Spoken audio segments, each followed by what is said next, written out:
پوره پولیس ډپارټمنټ هغې نه دې ټایم کې تماشه جوړه ده. قیمتي کوم افسر دی د هغه ضیا د دې څهره به دا د چا په سر اچولی کېږي.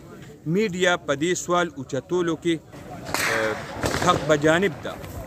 یو عام ملزم هغه پرون ماسخوتن نه د پوره خیبر پښتونخوا پولیس دې سره په مقابله کې دی او مسلسل فایرینګ شروع دی. دومره درنه وسله پکې شروع شوه.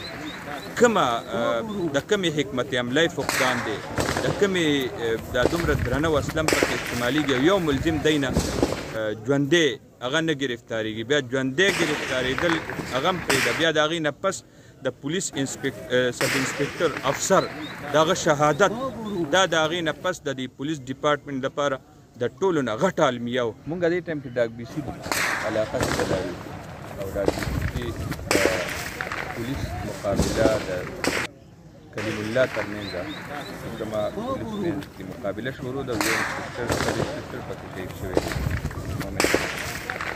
هغې نه دلته کې ګڼ تعداد کې خلق هم ولاړ دي او وقفې سره دلته فایرینګ هغه شروع دی او مسلسل فایرینګ او مسلسل راکټ پرون مازدیګر دلته کې په ډاک بیسي کې د زاهد حلیم د دوی ترمنځ معمولي طرف کلامي وشو، هغې کې بیا فایرینګ شوی دی او زاهد هغه په حق رسېدلی و. د شپې پولیس په کلیم الله باندې چاپه ووهله او 2 بجې پوشه د هغه په ګرفتارۍ کې ناکام شو. ګرفتاري ورنه کړو. تر اوسه پورې 2 بجو نه تر اوسه پورې مسلسل فایرینګ شروع دی. دې دوران کې د پولیس فرشناس افسر مومن هغه هم په شهادت رسېدلی.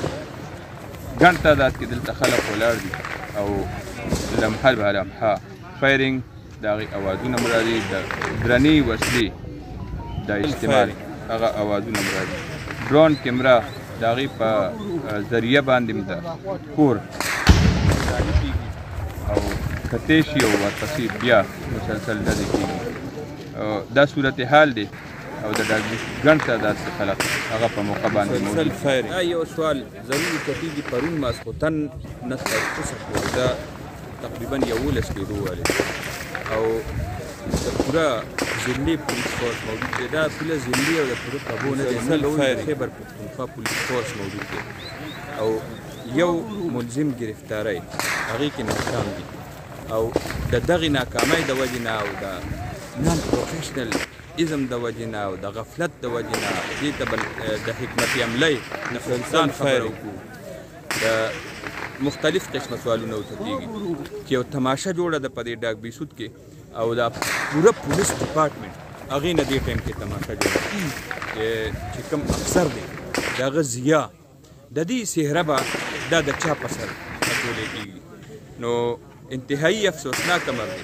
مونږ په دې موقع باندې پوره ډاک بیسود سره په دې درد په موقع باندې افسوس کوو، تعزیت کوو.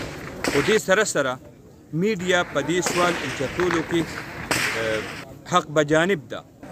یو عام ملزم هغه پرون ماسخوتن نه د پوره خیبر پښتونخوا پولیس دې سره په مقابله کې دی او مسلسل فایرینګ شروع دی. دومره درنه وسله پکې شروع شوه.